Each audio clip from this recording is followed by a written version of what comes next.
Foundation इसको जो है वो कर रहा है, बहुत दूर तक जा रही है, ये बात लाइव चल रहा है। प्रधानमंत्री जी को मैं बार बार उनको ही एड्रेस कर रहा हूँ। पिछले प्रोग्राम में भी मैंने उनको करा था, प्रेस रिलीज आई थी। एसबी राणा साहब, बहुत बहुत शुक्रिया, आपने मेरा हौसला बढ़ाया, बहुत वरिष्ठ व्यक्ति हैं। ये एक छोटा सा क्या नाम है ऑब्जेक्टिव्स मैनिफेस्टो शिक्षक कल्याण फाउंडेशन का मैंने आपको सबको दिया है। तो इसमें एक बात तो ये है कि school management administration is taking with the teacher, it should be in a democratic way by assigning the dictatorship attitude।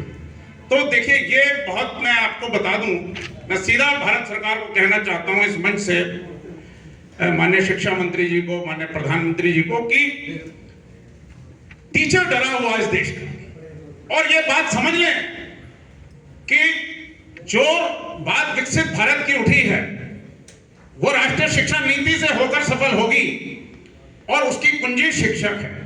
शिक्षक डरा हुआ है, बहुत सही, शिक्षक को डरा रखा है, शिक्षक को एक्सप्लॉइट किया हुआ है।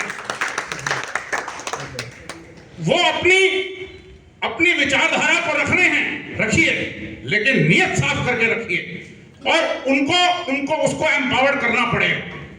मैं माननीय प्रधानमंत्री जी से कहना चाहता हूं, नरेंद्र मोदी जी से, कि वो फोकस करें टीचर एम्पावरमेंट पे, टीचर ऑटोनॉमी पे फोकस करें, तभी वो सफलता, national education, new education policy सफल होगी और विकसित भारत का रास्ता खुलेगा।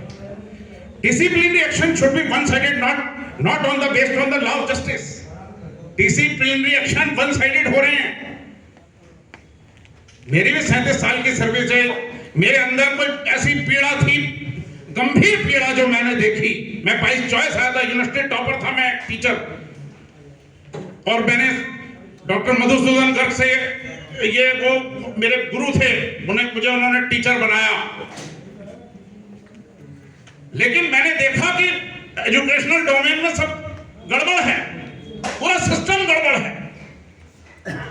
और मैं कहना चाहता हूं प्रधानमंत्री जी कि एजुकेशनल डोमेन का किसान है शिक्षक, बहुत सही। एजुकेशनल डोमेन का किसान है शिक्षक। जैसे आपने किसानों की चिंता करी है, ऐसे ही विकसित भारत के लिए इन शिक्षकों की चिंता करने की आवश्यकता है। दूसरी बात मैं आपके संज्ञान में लाना चाहता हूं, सुप्रीम कोर्ट बैठी है यहाँ पर, सुप्रीम कोर्ट का प्रतिनिधित्व हो रहा है। मैं एक बात कहना चाहता हूं कि हमारे यहां अभी यूपी में एमएलसी शिक्षक का चुनाव होता है।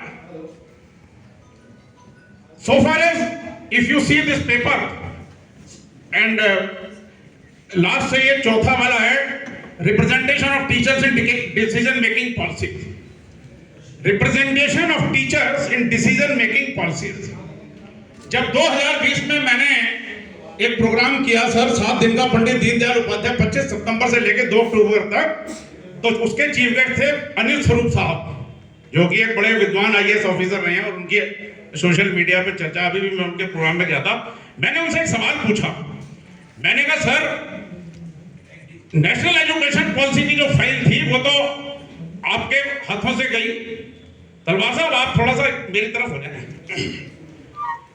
तो मैं ये पूछना चाहता हूं सर कि टीचर रिप्रेजेंटेशंस पर मेरी चिंता है कि क्या उसमें टीचर रिप्रेजेंटेशन था। प्रीति गोयल जी प्लीज मेरी तरफ ध्यान दें। तो उन्होंने बड़ी ईमानदारी से बताया, बहुत ऑनेस्ट आईएएस ऑफिसर रहे, कह रहे मैंने ये फाइल लौटा दी थी।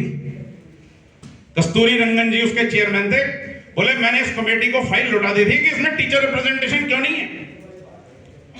और मैं आपको एक और बात बताता हूं कि यूपी में इलेक्शन होता है एमएलसी शिक्षक का, लेकिन शिक्षक प्रतिनिधित्व ओम प्रकाश शर्मा जी का तो होता था यूपी गवर्नमेंट में, लेकिन अब शिक्षक प्रतिनिधित्व प्रमोटर्स का है। गोयल साहब माइंड मत करिएगा, ये बात मैं कहना चाहता हूं इस मंच से, और प्रधानमंत्री जी से कहना चाहता हूं, और मुख्यमंत्री आदित्यनाथ योगी जी से कहना चाहता हूं, यूपी इलेक्शन कमीशन से कहना चाहता हूं, और सुप्रीम कोर्ट से कहना चाहता हूं कि इस पर जो है सर मुझे आपकी आवश्यकता है कि टीचर रिप्रेजेंटेशन वो एलिजिबल होना चाहिए, नॉट प्रमोटर्स। वो जो हक है एमएलसी शिक्षक का वो भी प्रमोटर्स वहां पर पता नहीं क्या, ये क्या हुआ, बहुत सही। ये क्या हुआ। मैंने कुलदीप मलिक को बोला, मैंने कुलदीप मलिक को बोला सर कि भाई कुलदीप मलिक जी आप इसको जो है वो करिए। उनका कहना था मैं नहीं कर सकता, जगदीश बिग जी ये आप पहल करिए। मैंने कहा क्यों? कह रहे मुझसे प्रमोटर जो है नाराज हो जाएंगे। अब सारी व्यवस्था तो प्रमोटर्स के हाथ में है। ये तो कोई बहुत ही क्या नाम है यूनिक केस है गोयल साहब की। आप शिक्षक कल्याण फाउंडेशन पे आ रहे हैं, मेरे मंच पे प्रमोटर नहीं आते ना, मुझे कोऑपरेट करते, जो करा गलती से वो मुझे एक्सप्लॉइट कर गए। मुझे 5% फायदा हुआ, वो राज्यसभा चले गए, वो पता नहीं क्या क्या बन गए।